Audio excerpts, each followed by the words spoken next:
We all use our Hyrox race time as a benchmark of how we're improving and how better we're doing with what we're doing. Is that enough? And straight answer, no.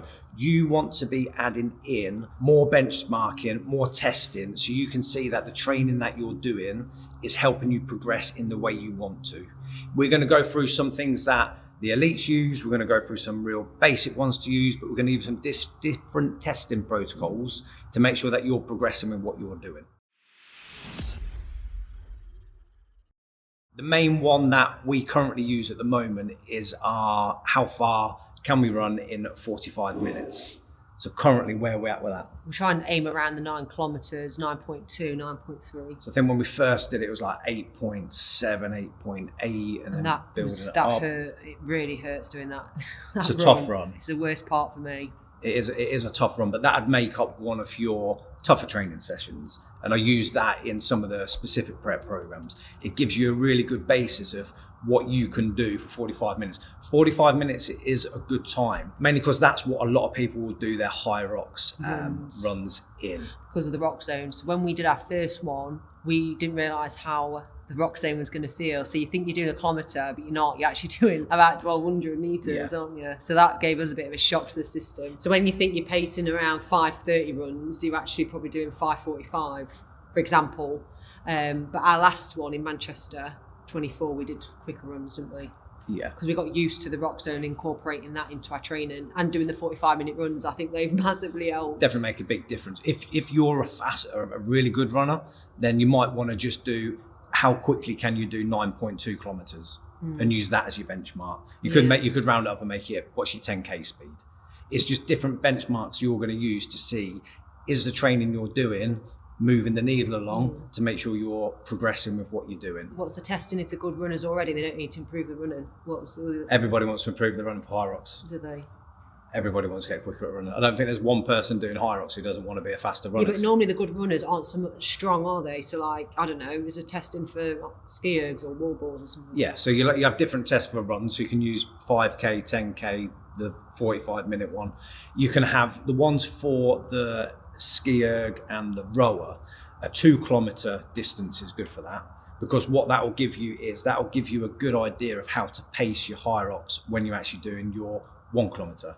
You're not going to do the fastest time you can do your 1 kilometre at Hyrox because you've got everything else to do. What, the ski-erg and rower? Yeah. So you could use 1 kilometre as a test and then see how much quicker you can get that. We're not. Our ski-erg and rower aren't very good, are they? No, they're not. We don't care. In fact, I don't care. I'm not sure about you, but I don't care about them. They're like my little rest. Just do steady, don't we? We've got other priorities that we can get better. Yeah, running's our priority. Whereas we've got quite good strength. Well, I'll say good strength, but not too bad, are we? No, but if somebody was a really good runner, then the ski-ergs are going to be an important part of what they're doing.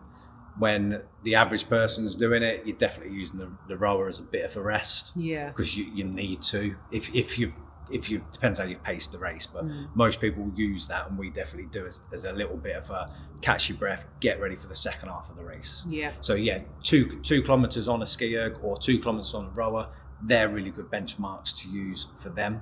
The other things you can use for benchmarks would be more for muscular endurance. So you could see how many unbroken wall balls you could do. So you can do them fresh, see how many you can do. If you're new to all of this and you go, well, I managed 12, okay, you could use that as a benchmark. But what I'd say to do is either do it with a lighter ball, so you can get a little bit more reps in and use that as a benchmark, or do bodyweight squats. So you might go, oh, well, body squats will be really easy. Okay. Try it. Try it. Comment below how many wall balls you can do if you've done it in one go. Do you mean at the end of a simulation, or do you mean just fresh? No, fresh. So these are like tests that you can do I wonder fresh. how many we could do. Don't know. So that's not our goal though, but I'm not, again, I just get through those wall balls. Yeah. Ours is definitely running, but in fact, that could be a goal for the future. It's definitely a goal for the future. So we can do 50 unbroken, like at the end of a race. That'd be pretty good. Yeah, well, you'd have, unless you can do 50 fresh, you're not going to do it. If somebody's on here and they're going, well, I can do 150 wall balls unbroken. Yeah, okay, then do it for heavyweight. Rather than going, okay, can you push that to 160? You want to work within some sort of framework for development. If you can go way above the amount you need to do, either do it with a heavier ball, or you kind of tick that one off and go, if you can do 100 unbroken real quick, that's probably not something you need to be looking to improve on. Well, actually, I remember picking up a 9 kg wall ball thinking there's no way. And I think I managed 2 at the beginning, a year and a half ago, whenever, but I could probably do 10 now. At the end of a session, if I did it fresh, I wonder if I could get 15 on the 9 kg. I don't know. It's making me want to try it, but it's going to be agony, so I won't. Bet you could. But you could also have a test where you do it with a back squat or a front squat or deadlifts. So you don't have to just make all the tests really, it's what's in Hyrox, this is what we're going to do.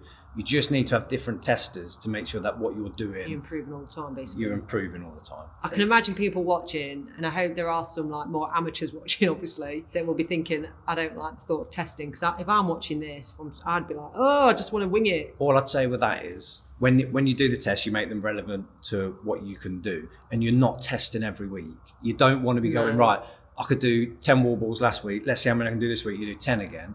You need to do a block of training. Oh, and then go, right, okay, now I've done some strength work. How many can I do? So if you can only do 10, then you need to get stronger. If you can do 30, you want to work on your strength endurance, you can get from 30 to 40. So it's slightly different training that you do. But don't treat every week as a test week. Just know that you're going to test things now and again. And what you should find is, as a complete beginner, you can improve on things easier. When the worse you are at something, the easier it is to improve on something. The better you are, it gets harder to knock those. Like we could knock minutes off at the beginning. I know. Whereas if somebody's elite 15, then they're not knocking minutes off; they're knocking seconds off. Generally, some people put some good race and knock minutes off, but you know what I mean. The faster and better you get, the harder it is to improve. Other tests that you can use, you could look at anything. You could look at any of the components of Hyrox and go, right, what can I do as a sled push? What can I do with burpees? What I'd suggest is pick 5 things where you go, this is what I want to test and this is what I want to see improve. You can even just do it with 3 things. Yeah. If you said, right, I want a real goal is so I can get far better at burpees. I bet loads have got that, especially when they've got tight hips and hip flexors. There'll be a combination of things to improve. You had to improve on yours, and the only way you improve was by doing them a lot more in doing them and stretching. So flexibility. Yeah. So when you're doing things and you're going, okay, I want to get better at burpees. When you're doing them, if you look at your heart rate when you're doing them and you go, actually, my heart rate doesn't get as high as I think it is. You might just be really inefficient at the movement. So your core might not be strong enough. Your flexibility might be really poor. It's then just awkward getting down into position and then getting back up and going again. Yeah, you've got to be willing to put the stretch work in, actually. Stretching, even just doing things like planks and side planks. It's breaking something down and then building it up to improve on it. So if burpees was something you want to improve on, you could either go, right, how many burpees can you do in, again, pick the time based on where you're at. If you're really good, you might go 3 minutes. If you're a beginner, you don't want to be doing 3 minutes of burpees. You might go, how many can you do in 1 minute? Or how many can you do unbroken? Pick the benchmarks where you can go, after 8 weeks, all right, okay, I can now do an extra 3 or 4. Yeah, you'll buzz off. I can do this. You'll buzz off improvement as well, actually, and then you'll push yourself more the more you can do. Yeah, because what you don't want to do is do your next Hyrox race and then go, oh, I didn't improve. And then you've gone, well, you've done it at a different venue. The track was really busy. Something went wrong when you were doing it.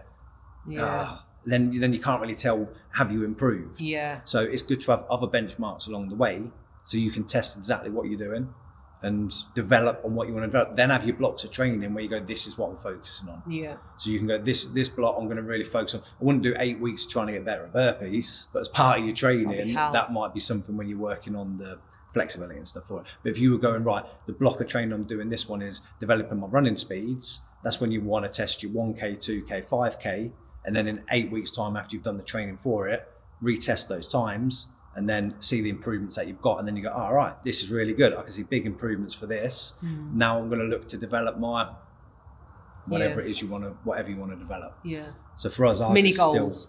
Mini goals along the way to the big goal of doing your Hyrox. What's ours still? Ours is still definitely running. Yeah, that's it. I do think wall balls was part of it at one point at the beginning. That was just me trying to do it with a 4 kg, to be fair, but there will be some other things. I think the thing is, when you're doing it as a doubles, it's very different to a singles. So for us to get decent at wall balls in a doubles, if I can do 25, you do 25, I do 25, you do 25, that's pretty good going. Even the thought of doing it now makes me good funny.